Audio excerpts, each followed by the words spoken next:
Anderson Couto, mais um assunto de direito penal para os senhores. Falei sobre etapas de realização do delito, mas nesse assunto os doutrinadores sempre colocam o arrependimento posterior. Pessoal, eles sempre criticam esse fato também, pelo fato de que não deveria ser alocado esse instituto na teoria geral do crime, já que na verdade, tem natureza jurídica de causa de diminuição de pena. Mas mesmo assim, como eles colocam nesse assunto, vou seguir a tradição e explicar esse assunto também neste momento. Pessoal, arrependimento posterior. Pronto, natureza jurídica eu já expliquei, é uma causa de diminuição da pena que será aplicada na terceira fase da dosimetria e que é um direito público subjetivo do réu. Se ele atender os requisitos, o juiz é obrigado a, a conceder. A extensão do benefício, pessoal, ele é concedido a qualquer crime. Pessoal, fiquem atentos à jurisprudência sobre arrependimento posterior. Os tribunais superiores têm excluído alguns crimes em relação a esse instituto. Um primeiro crime que foi excluído desse instituto foi o homicídio culposo na direção de veículo automotor, pois os tribunais superiores entendem que uma vida humana não pode haver assim uma reparação sobre isso. A pessoa morre, como é que a pessoa vai reparar um dano relacionado a uma vida humana? É irreparável, entendeu? Então, excluíram do homicídio culposo essa questão aí da possibilidade de aplicação do Instituto do Arrependimento posterior.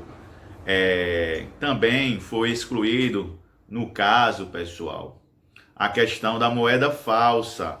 A moeda falsa, já que os crimes contra a fé pública não tem como aferir, já que é um valor, transindividual, é abstrato, não tem como aferir a questão da reparação do dano. Ou seja, quando há uma bala fé pública, como é que vai reparar isso? Como é que a pessoa vai calcular se houve ou não a reparação do dano? Então, também há uma exclusão da aplicação deste instituto na questão dos crimes contra a fé pública. E aí, neste caso, foi relacionado mais especificadamente para a moeda falsa. Pessoal, a questão da reparação do dano, então os crimes que aceitam geralmente são os crimes patrimoniais, mas isso não quer dizer que não se aplique a outras espécies de crimes. E aí nós devemos seguir a jurisprudência que já excluiu alguns, mas isso não quer dizer que não tenha aí como aplicar em outros crimes. Alguns doutrinadores acham que basta a questão da reparação do dano, da questão do dano material, outros incluem a reparação do dano material e moral. E aí, qual é o fundamento desse instituto, pessoal? Primeiro, e claro, é a proteção da vítima, né? A proteção da vítima, já que numa nova caracterização aí do direito penal da vítima, ou dogmática, como fala a criminologia, é necessário aí também colocar a vítima como importante na questão do direito penal. Então, a finalidade desse instituto é incentivar a pessoa a reparar o dano, ou seja, está se visualizando aí a vítima na questão do direito penal. Outra questão é a questão do fomento ao arrependimento, ou seja, a questão da teoria geral da pena, a questão da prevenção especial, a pessoa realmente se regenerar. É a chamada, como dizem, ponte de prata, né? Existe a ponta de prata, a ponta de ouro e ponta de diamante. Aqui eu farei um vídeo sobre isso. Aqui é a chamada ponta de prata, um comportamento pós-delito que demonstra aí que a pena não é mais necessária. E aí, neste caso, não extingue a punibilidade, mas pelo menos causa uma diminuição da pena, fomentando aí esse arrependimento da pessoa, regeneração, prevenção especial, ok? E os requisitos desse instituto, pessoal? Os requisitos desse instituto: a natureza do crime, Ou seja, o crime tem que ser sem violência ou grave ameaça à pessoa. E aí já disse, se a violência for contra a coisa, o instituto é aplicável. Se for violência culposa, pessoal, se aplica ou não. Violência culposa também é violência. Mas muitos doutrinadores e a maioria entendem que cabe o instituto na violência culposa, já que não houve dolo. E a violência imprópria, quando não há nem violência ou grave ameaça, mas é uma espécie de violência imprópria, quando reduz a incapacidade de resistência. A exemplo do crime de roubo. Aplica o instituto ou não? Uma corrente diz que sim e outra corrente diz que não. Então, o primeiro requisito é a natureza do crime. Crime sem violência ou grave ameaça à pessoa. Violência contra a coisa, cabe o instituto. Violência culposa, cabe o instituto. Violência imprópria, a corrente está dividida. Uma parte diz que sim, outra parte diz que não, pessoal. Reparação do dano ou restituição da coisa. Essa reparação do dano, ela tem que ser voluntária, não precisa ser espontânea. O agente pode querer reparar por indução de outra pessoa, por conselho do advogado. A motivação do arrependimento não é importante, o cara pode se motivar porque quer diminuir a pena, porque por N motivos. Essa reparação tem que ser integral, segundo o STJ, mas o STF já admite a reparação parcial. Inclusive teve um caso agora recente jurisprudencial que o cara pagou a questão da parte principal da dívida antes do recebimento da denúncia e os juros e a parte lá dos acessórios ele pagou depois. E aí o STF considerou também que cabia aí o arrependimento posterior. Então, para o STF, pessoal, cabe a reparação parcial. Tem uma decisão aí do STF sobre isso e tem essa decisão posterior aí com relação ao furto, em que o cara pagou a parte principal e os acessórios foi depois. E aí também o STF considerou que se aplicava ao instituto. E tem que ser pessoal, ou seja, uma pessoa não pode pagar pelo criminoso para beneficiá-lo. Ele mesmo que tem que chegar lá e reparar o dano. O limite temporal deste arrependimento, pessoal, até o recebimento da denúncia. Se após esse recebimento da denúncia vai acontecer o quê?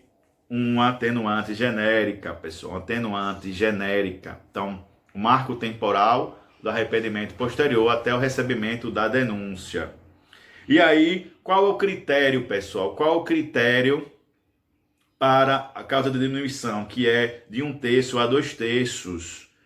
A presteza, ou seja, a rapidez que ele se arrependeu e foi lá e reparou o dano, e a extensão da reparação, já que o STF entende que não precisa ser integral. Então, quando for integral, maior a causa de diminuição, e quanto menos integral, menor aí o benefício. Agora percebam que para o STJ é integral, então só vai ter esse critério, que é a presteza e celeridade. Já para o STF, que não precisa ser integral, vai ser a presteza e a questão da reparação, o quanto foi reparado. Ok? Uma questão importante que cai em concurso é a questão da comunicabilidade. O STJ entende que aqui é objetiva, mesmo que fale em voluntariedade, isso aí não quer dizer que não se estenda aos demais. Então a reparação de um vai se estender a todos os partícipes e coautores, pessoal. Então, essa causa de diminuição é objetiva, ela se estende, STJ, objetiva, se estende, pessoal. Ok?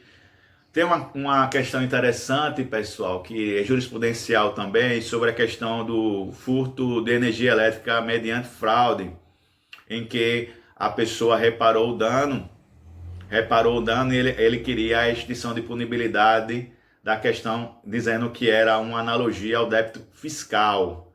E aí, os tribunais superiores entenderam que não se trata de tributo, já que a questão da energia elétrica é uma tarifa.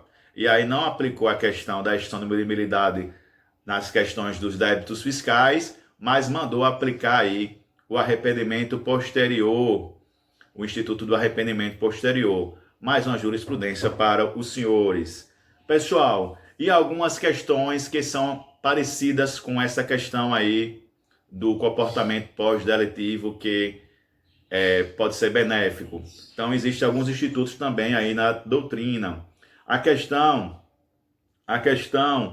do peculato culposo, pessoal. Peculato culposo. Se a pessoa reparar o dano até a sentença, né? Até a sentença, ele vai então receber uma extinção de punibilidade, não arrependimento posterior.